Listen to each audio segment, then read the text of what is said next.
My God, it has been a while since I've done one of these, but thankfully, NASCAR has returned. Ladies and gentlemen, it's back. After 2.5 months, this is the fuel.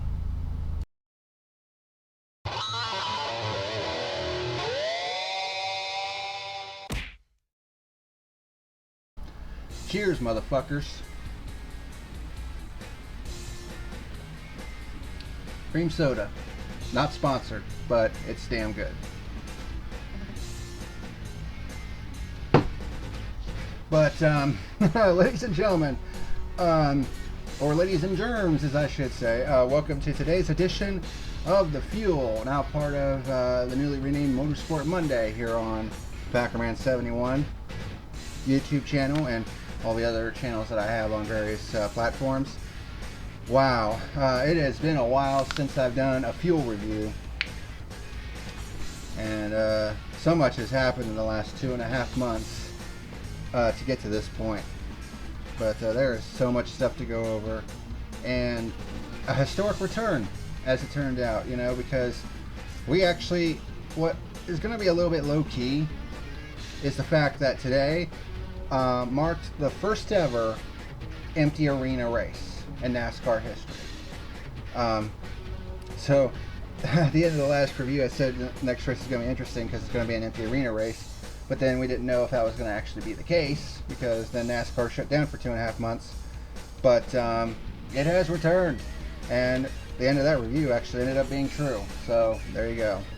But man, it has been a long break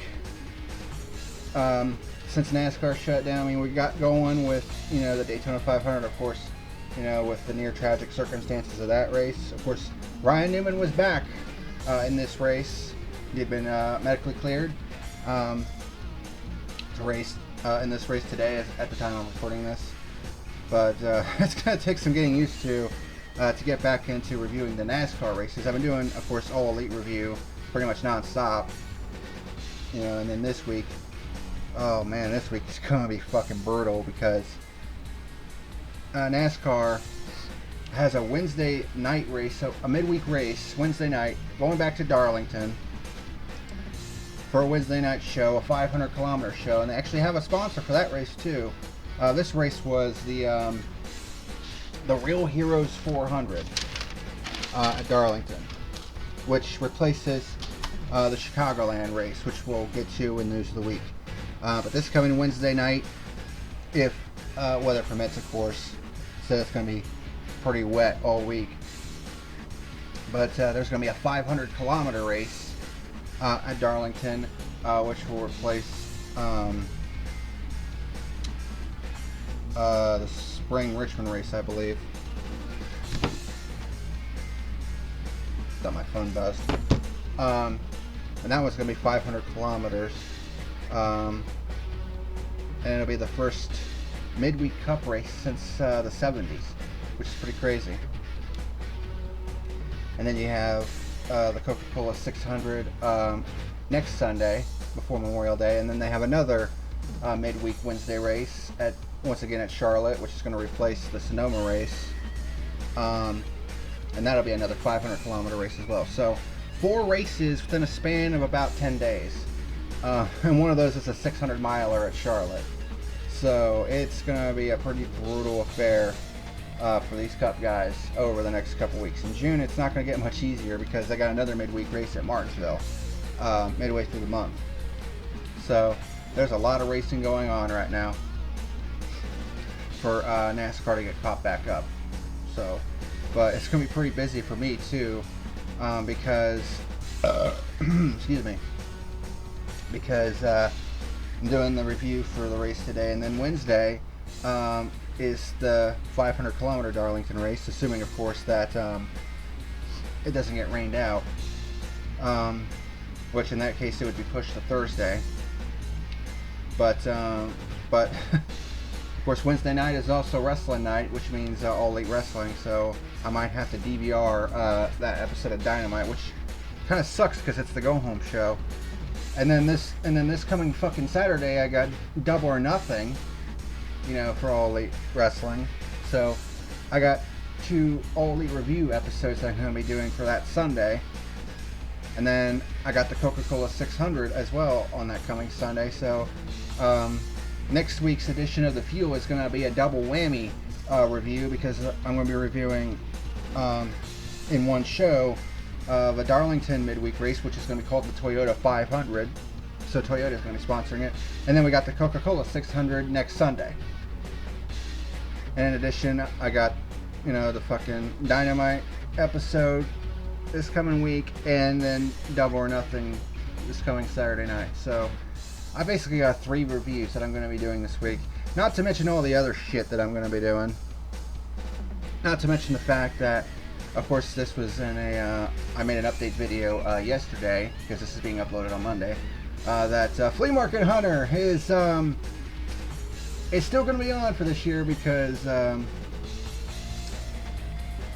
South High Drive-In is opening back up, obviously with some rules in place, because, the whole COVID-19 shit. But, yep, all 4 shows are finally going to be back up and running in June, because that's when I'm going to start Flea Market Hunter up in June, because I've already got 3 episodes in the can. I still got to get them edited, of course, but, I still got time to do that before the June premiere, which is not for a little bit, so there's that. But yeah, things are going to get busy on this channel, and it starts this week, because got the fuel to do, got some side videos that I'm uploading. I mean, it's going to be a jam-packed week of content on this channel. But yeah, I'm just glad that NASCAR is back, honestly, because these weekends have been kind of boring, honestly. I mean, it's allowed me to get caught up with some things as far as my channel is concerned, but yeah, it's been a pretty lackluster year, to say the least. But at least we're finally getting back going again, so there's that. But before we get into the review, let's get into the news of the week.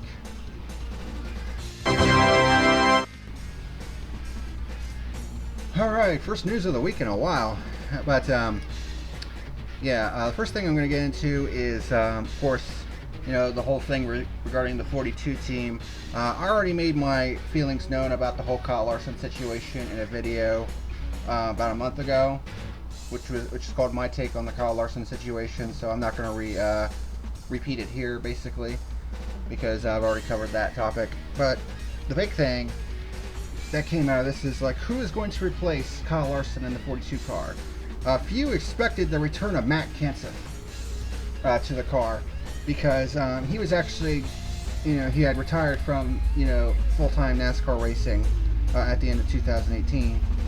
Chip Ganassi actually tried to get in touch with Carl Edwards, but Edwards said, nah, I'm not interested. So he got in touch with Matt Kenseth, and Kenseth is actually agreed to it. So he's going to be running the rest of the 2020 season. And of course, due to the crazy circumstances, he has been given a waiver to compete for the championship should he qualify for the playoff. Because the rule is you have to compete in every single race during the season unless there's some extenuating circumstances. This is a pretty radical, unique situation, especially considering, the whole COVID-19 shit that's going on. So they gave Matt Kenseth a waiver to compete for the championship, which they also gave one to Ryan Newman, a medical waiver because of what happened at Daytona. So that's good. But it's pretty cool to see Matt Kenseth back, and he actually did pretty damn well in this race today. Let's see, where did Matt Kenseth finish? Take a look at the notes here. He actually finished 10th. Not bad for someone who's never raced with this package and was out of a cup car for almost a year and a half. And he got a top 10 finish out of it. Yeah, right now, Chip Ganassi looks like a fucking genius. I'll say that much. But speaking of someone who has been doing good and may be considered a championship contender now, considering what happened this week, Alex Bowman, driver of the number 88 car, he was in his contract year this year, but I would say after his pretty damn good performances this year, he's actually, after this race, he's runner-up in the points right now. And of course, he has that win at Auto Club, a dominating win at Auto Club. All that considered, that they have signed a 1-year contract extension. It's only a year right now, but that basically means that Bowman doesn't have to worry about, you know, losing his ride at the end of the year. He's secure for 1 more year at the very least. But you know, considering how well he's been running this year, all things considered, and of course, he got that second career win at Auto Club. Considering where he is in the points right now, he's a championship contender. I mean, you could really say that, especially considering, you know, how good Hendrick Motorsports has been running this year, especially compared to last year. So that's really going to help Alex Bowman out, and I would say he's going to be a bona fide championship contender this year. And even if he doesn't win the championship, I mean, I think if he wins a couple more races and, you know, gets pretty far in the playoff, I think a multi-year contract extension is going to be in the works for Alex Bowman. So he's really proven that Junior, you know, basically picking him to be his successor in the 88 car has been proven correct, it seems like. But next up, a pretty interesting development from earlier this week. I don't know if you recognize this douchebag on your screen right now. I don't blame you if you don't. But he is a South Carolina guy who was arrested after an investigation into threatening messages left at Darlington Raceway. Apparently his name is Michael Avin. That's A-V-I-N. He has been charged with possession, threatened or attempted use of a weapon of mass destruction for act of terrorism not resulting in death, according to the Darlington Sheriff's Office. As of Wednesday, he was awaiting a bond hearing and being held in custody while the case remains open. So apparently this guy was making bomb threats to several locations in South Carolina, including, you know, around Darlington County, which includes the Darlington Speedway for whatever fucking reason. So authorities allege Avon left messages describing a possible explosive device at Darlington on April 27th per the arrest warrant.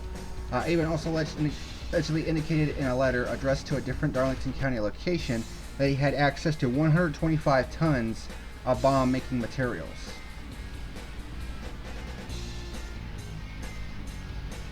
Damn. How the hell does, if that's true, how the hell does he have access to that much? My God. I mean, that's basically like a mini nuke. Like, holy shit. But Darlington Raceway and NASCAR declined comment to the Charlotte Observer on Wednesday. I mean, I don't know how much fucking sense it would make because there was no fans in attendance, so I don't know. I don't know if this was a cry for attention, but I mean, he was arrested for, you know, an act of terrorism, and that's not exactly something that the U.S. government is going to take lightly, I'll tell you that much. So, I hope you enjoyed your freedom, dude, because you're probably not going to see it for a long time, I'll tell you that. Fucking idiot. But let's get to more lighthearted fare. So, here's what the May schedule is going to look like for NASCAR. So, we just did Darlington 400 miles for the Cup Series, and then the Xfinity Series is going to have a Tuesday night race. Who the fuck has ever heard of a Tuesday night race? So that's what the Xfinity Series is going to do. Tuesday, May the 19th, it'll be a 200-mile race. And then, of course, Wednesday, the midweek race for the Cup Series, 500 kilometers. And then Sunday, May the 24th, the Coca-Cola 600. And then it's basically 4 straight days of racing at Charlotte that week, because you have the Coke 600 on Sunday, May the 24th. Monday, May the 25th, which is Memorial Day, you're going to have the Xfinity Series run a 300-mile race, which is also under the lights. Tuesday, the Gander Outdoors Truck Series is going to compete in a 200-mile race, once again under the lights. And then, of course, the 500K race for the Cup Series on May the 27th. And then if that wasn't enough, then we have another race for the Cup Series on Sunday at Bristol. So, my God, that's basically 5 races in less than 2 weeks.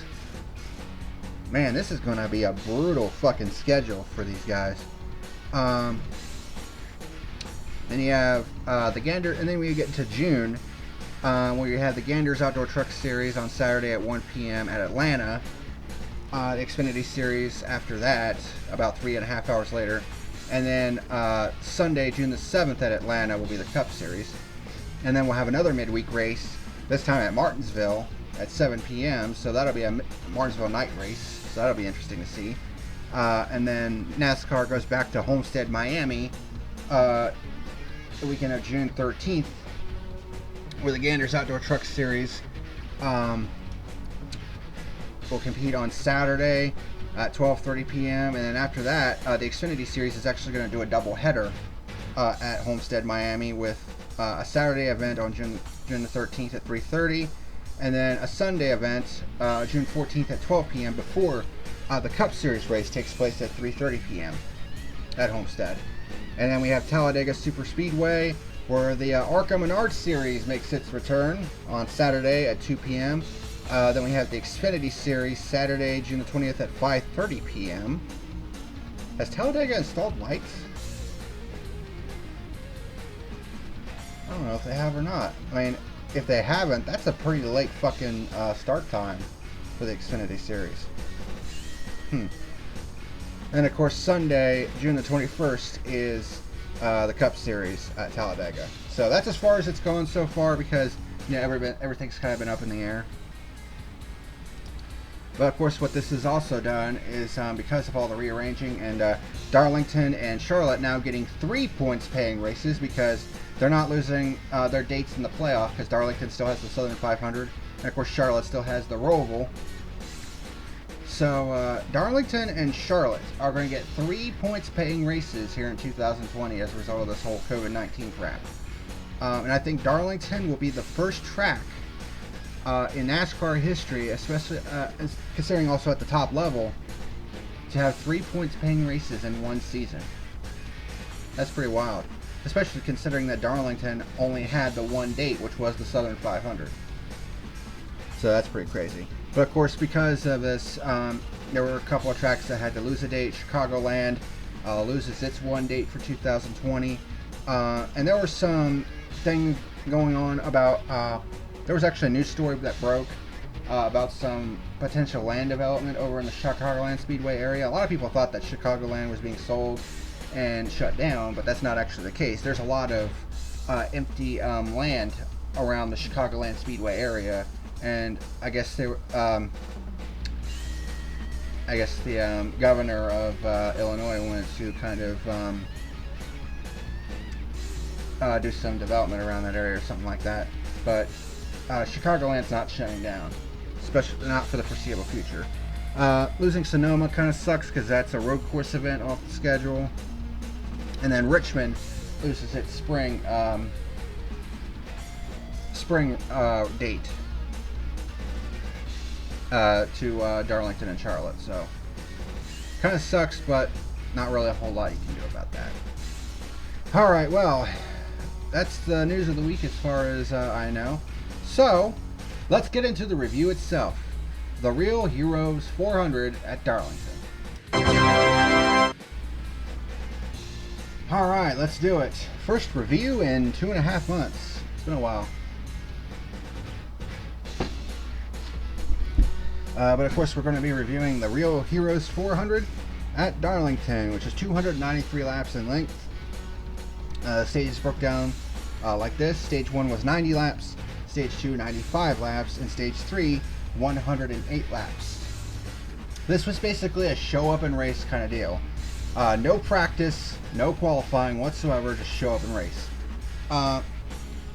Where everybody started was determined by a random draw, where they drew, out of a bucket of ping pong balls or whatever. They had points positions 1 through 12. They would be in their own group, and then they sectioned it off further down the field. And then for the Wednesday race, the top 20 finishers from this particular race would be inverted for the Wednesday race. So the 20th place finisher would start on the pole for the Toyota 500, which will take place this Wednesday. and 21st through 40th will be their starting position for Wednesday if they finish there. So there you go. That's all how that goes. And because there's absolutely no practice whatsoever, NASCAR decided to throw what's going to be called a modified competition caution. Typically, they would throw a competition caution if there's a lack of practice because of weather. But due to the unique circumstances here where they had absolutely no practice due to the whole COVID-19 thing, they decided to do what is called a modified competition caution, where they completely freeze the field even through the pit stops. You don't lose your position through the competition caution so long as you don't incur a penalty of any sort. So pretty unique circumstances to say the least. But let's go ahead and get into this. So Brad Keselowski drew the pole for this race, and it didn't take long for the first caution to come out on lap number 1 off of turn 2, and who else but Ricky Stenhouse. He tried to go 3 wide off of turn 2, gets into, I forget who it was, couldn't really see it, but he gets into a car on his outside, spins off of turn 2 and slams into the inside wall. His day is done, just like that. 2.5 months of waiting, decide, I'm just going to go 3 wide off of turn 2, and you completely bone yourself. Like, that's Stenhouse for you, though. So Keselowski leads on the restart. Of course, everybody could have come down pit road at this point, but because of the fact that there's a competition caution coming up, you can't take fuel. You can take tires, but you can't take fuel. So everybody was tiptoeing around the track a little bit because considering everyone had no practice whatsoever. So it was a little bit of a feeling out process, especially considering that nobody had been on the racetrack for 2.5 months. So it's going to take some getting used to get back into things. But Bowman gets by DiBenedetto for the 5th position. Hamlin by Johnson for 3rd. William Byron up to 5th by Bowman, his teammate. And then we have our second caution on lap 31. Of course, the modified competition caution. So as a result, Keselowski led on the restart. Johnson moves into 2nd past Harvick and challenges Keselowski for the lead, but is unable to get by him. This allows Bowman to get by Johnson for the 2nd position. And then Bowman gets by Keselowski down the front stretch to take the lead away. Johnson gets by Keselowski for 2nd, considering that Kes had to check up for Bowman. So we had our first pure lead change of the day on lap number 45 from Alex Bowman. Byron gets by Hamlin for the 5th position. So at this point in the race, all 4 Hendrick cars are in the top 7. Bowman and Johnson were 1 and 2, Byron in 5th, and Elliott in 7th on lap 50. Byron gets by Harvick for 4th, and Hamlin gets by the 4 for the 5th position. Byron moves up to 3rd past Keselowski, so Hendrick is 1, 2, 3 at this point on lap 56. Hamlin gets by Keselowski for 4th. Ryan Newman up to 10th in his return race since his near fatal crash at Daytona. Johnson catches Bowman and takes the lead from him on lap 81 for our 2nd pure lead change of the day.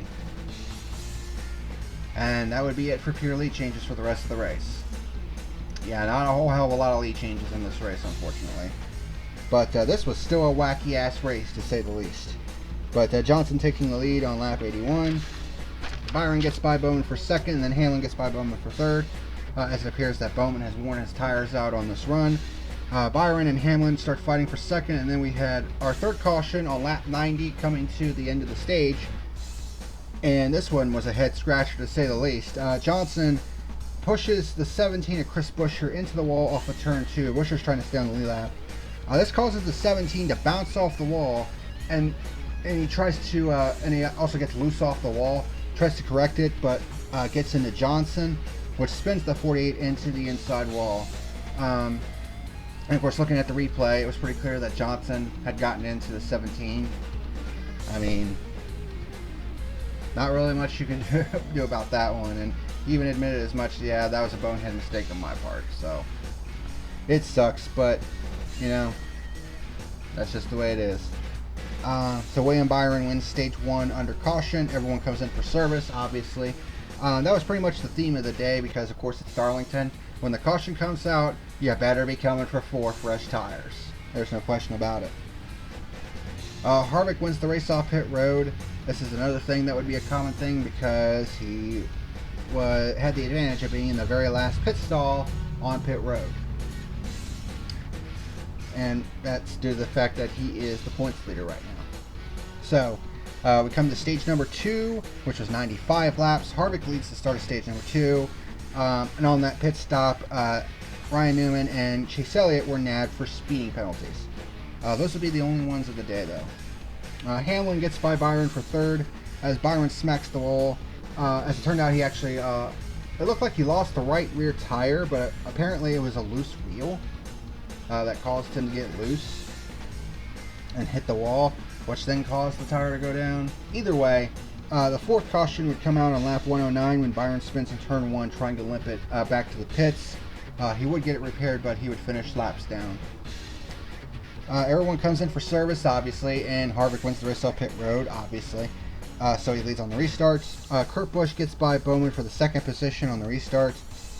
And that's when they reported that there was a loose wheel in Byron's car. Caution number 5 on lap 134 when Daniel Suarez loses the right rear tire and spins in turn 3, but he's able to get it back going again. Everyone comes in for service, and Harvick wins the race off pit road. Second verse, same as the first. Harvick leads on the restarts. Hamlin catches some kind of... There was actually a vinyl banner on the walls of Darlington. It looked like Harvick actually brushed the wall a little bit and knocked one of those banners off. And Harvick actually caught one of them on his car, got behind another car to get it off, and it blew off. And it landed on Tyler Reddick's car on his right front, and he said that the car immediately went to junk. It wasn't handling well anymore because that banner had stuck to his right front fender. And Mike Joy made the comment, "Man, what is this? We're playing tag with this piece of banner or something?" I thought that was pretty funny. But that actually resulted in our 6th caution on lap 154, officially for debris, but it was mainly for the crew trying to get... The crew actually went out to pull the banner off of the wall to prevent it from, causing more problems. So everyone comes in for service. Harvick wins the race off pit road again. Notice a pattern here? So Harvick leads on the restart, but then we immediately get our next caution, our 7th one on lap 173, when Christopher Bell loses it off of turn 4 and spins, but keeps it off the wall. Everyone comes in for service, but this time around Keselowski wins the race off pit road as Harvick actually has trouble on his pit stop. One of the pit crew members got their air gun hose caught underneath the car, and they were having trouble getting it out, so that's where he lost all that time. But he wouldn't be held back for long, I'll tell you that much. Keselowski leads on the restart. Harvick starts bull rushing back towards the front and will end up in the top 5 at the end of the stage. Keselowski holds Bowman and Martin Truex at bay to win stage 2. Pretty impressive by Truex, considering at the beginning of the race his car was absolute dog shit. But they were able to make quite a bit of adjustments, and he actually finished 3rd in this stage and gained quite a few stage points, which was pretty important. So everyone is back on pit road for tires. I mean, we only ran 8 laps, but like I said, run 8 to 12 laps on those tires, and the caution comes out. What do you think we're going to do? 4 tires. Because we've seen in the past, if you're on old rubber and everyone's on new tires, you're going to be left in the dust because those guys on new tires are going to be 2 to 3 seconds faster than you. But Bowman wins the race off pit road this time, so Alex Bowman will lead the start of stage number 3, which is 108 laps. Keselowski gets a great restart and takes the lead from Bowman on the restart. Not a pure lead change, of course, because it was on the restart, so that doesn't count, unfortunately. Bowman, however, stays close to Keselowski for the lead, but then we get our 8th caution on lap 211 when Bell spins the 17 of Chris Buescher on the front stretch for some weird reason. Joey Logano had to make an emergency stop for a loose wheel prior to the caution coming out, but he was able to beat the leader back to the designated line, which I think his pit was before the start-finish line, so he was able to beat the leader back to the start-finish line before the caution came out, which allowed him to stay on the lead lap. But it would cost him quite a bit of positions, though. Everyone comes in for service, and oh, look at that! Harvick wins the race off pit road. So Harvick leads on the restart, Elliott by Truex for the 4th position, Bowman by Keselowski for the 2nd position. It was at this point that Truex was reporting a loose wheel. I guess we could call that a product of being off for 2.5 months, because we saw a lot of loose wheels in this race today. Harvick with a 3-second lead with 50 laps to go. Truex gets by Keselowski for the 5th position. It looks like we're going to get a green flag run to the end, which would have really, really brought some strategy into play. Unfortunately, the 9th and final caution came out on lap 252 when Ryan Newman spins in turn 1 after nearly losing it in turn 4. Looks like the right rear tire went down on his car. So everyone comes in for service. Harvick wins the race off of pit road, and that would ultimately be the winning move there, so to speak. Harvick leads on the restart, but I tell you what, Bowman, he tried his damnedest to get by Harvick, because I think he had he realized that if he didn't get him on this restart, he probably wasn't going to be able to get back to him. So he was side by side with Harvick for several laps, but Harvick was able to hold him off, and that would end up winning him the race. Tyler Reddick, a rookie contender in the 8 car for Richard Childress Racing, passes Kyle Busch for the 7th position. Tyler Reddick in his first career race at Darlington in a Cup car, and he's doing this well. Another shout out to John Hunter Nemechek in the 38 car for Front Row Motorsports. He actually ended up finishing 9th in this race, I believe, which is actually Front Row Motorsports' first top 10 on a non-restrictor plate track in 3 years. John Hunter Nemechek, I think, is a pretty big prospect too. I mean, we got a lot of good rookies in this class this year. We got Tyler Reddick, Cole Custer in the 41, Christopher Bell, John Hunter Nemechek. The rookie class is loaded right now.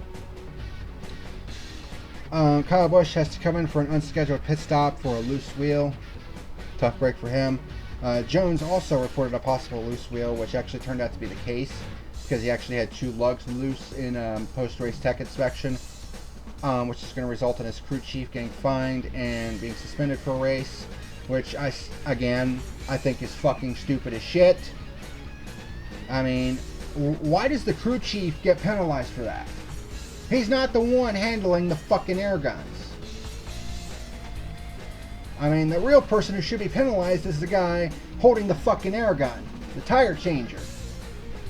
You know, this whole penalizing the crew chief for something that, you know, the tire changer did is fucking stupid shit. God, I will be so glad when they go to the single lug next year and we don't have to deal with this stupid fucking bullshit anymore. Because penalizing the crew chief for loose lug nuts it's been a big fucking pet peeve of mine for a long ass time. And it's something I will criticize NASCAR for, because it is one of their dumbest fucking penalties ever. But anyways, that aside, Ryan Blaney nearly loses it off turn 4. I thought he was fucking loose as shit and nearly lost it off of turn 4, but somehow saved it. Cole Custer and Bubba Wallace fighting for that 20th spot, because again, with the field invert for the top 20 for the Wednesday race, 20th will start on the pole. So yeah, Hamlin gets by Jones for 5th with 13 laps to go. Of course, he's trying to nurse it home to the finish on the loose wheel. There was more vinyl shit blowing around the track, and some actually landed on Clint Boyer's splitter.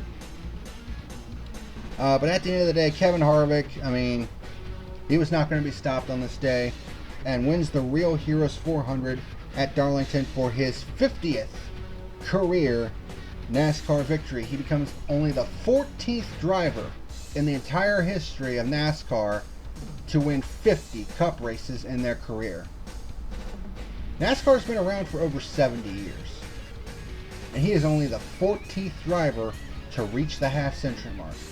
Tony Stewart came close, but he only has 49 career wins, one short of that mark. And that's who Harvick was tied with prior to this race. And now he's in a 3-way tie for 12th. Who is he in a 3-way tie for 12th with? And, oh yeah, Kyle Busch. His unscheduled pit stop, it was for a loose wheel too. So, yeah. Lots of loose wheels in this race. There we go. Harvick is now tied for 12th on the all-time career list with 50 Cup wins with Ned Jarrett and the late Junior Johnson. I mean, let's be completely honest here. If you make it into the half-century club, you are among the who's who of NASCAR royalty. because the guys who won 50 or more Cup races, I mean, they're some of the best of all time. I'll put it to you that way. So, you know, Kyle Busch is on that list, of course, and now Harvick has joined that list as well. So, pretty crazy. But, like I said, Reddick finishes 7th. John Hunter Nemechek finishes 9th. So, a couple rookies finishing in the top 10 at Darlington. pretty impressive. So, a pretty solid race overall, I would say. I mean, the final portion of it was pretty much a dud, thanks to Harvick basically dominating. But, you know, it is what it is. So, we only had 2 pure late changes during the entire day out of the 10 overall late changes that we had in the race. Man, 10 total late changes in this race. Only six different leaders, and only 2 pure lead changes in this race. But I mean, with all the wacky shit that went on in this race, I mean, this was still a pretty solid race overall. You know, because of all the wacky shit, all the loose wheels, all the boneheaded moves that we saw, the fucking wall banners, you know, being torn off, and, you know, catching on drivers' front bumpers and all that other shit. I mean, this was still a pretty solid return to racing, and honestly, I think a lot of us are just glad that they're back. You know what I mean? So, with that out of the way, top 10 finishers in today's The Real Heroes 400. Of course, Kevin Harvick with the win. Alex Bowman comes home in second, 2.1 seconds back. Kurt Busch comes home in the 3rd position. Chase Elliott in 4th. Denny Hamlin 5th. Martin Truex Jr. in 6th of the first 2 Toyotas. Tyler Reddick, the first rookie, coming home in the 7th position. Eric Jones in 8th. Brought it home despite that loose wheel. John Hunter Nemechek in the 9th position. And Matt Kenseth in his first Cup race back since Homestead in 2018 rounds out the top 10. And with that, here are the point standings after 5 races. Kevin Harvick remains atop the point standings. Still the only driver who's finished in the top 10 in every race so far. He's led a total of 318 laps so far this season, by far the most of anybody. And a large chunk of that was in the race today.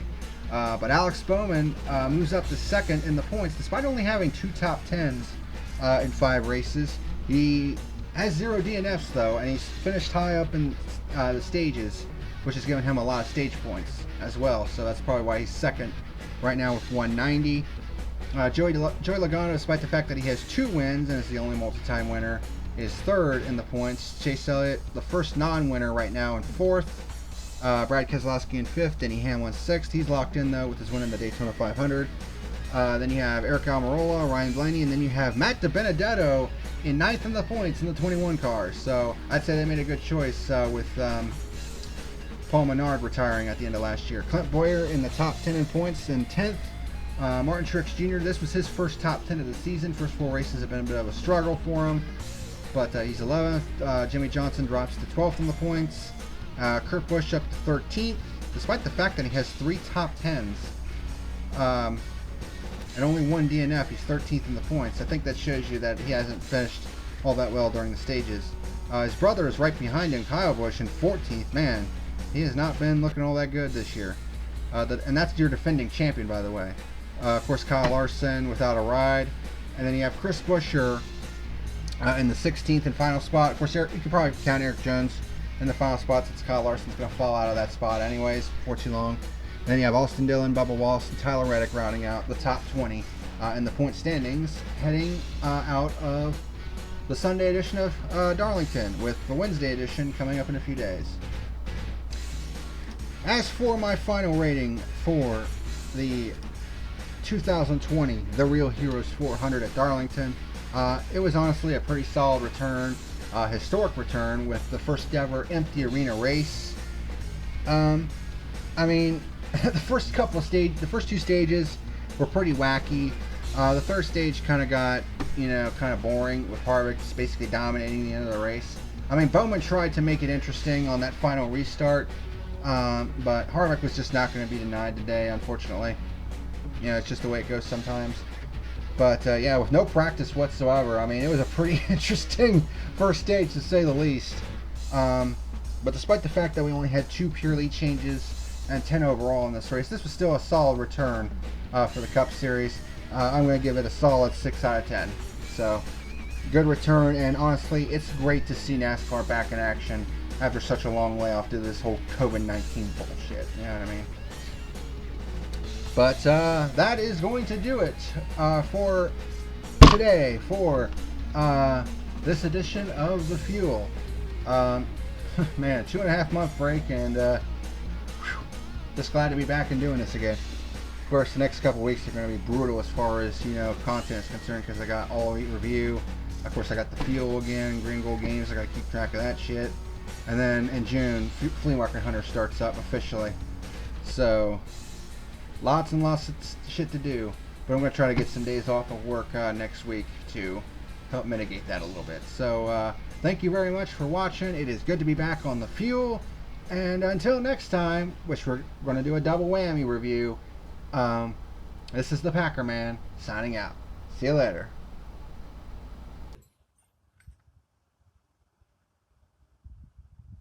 You better like and subscribe or face the consequences.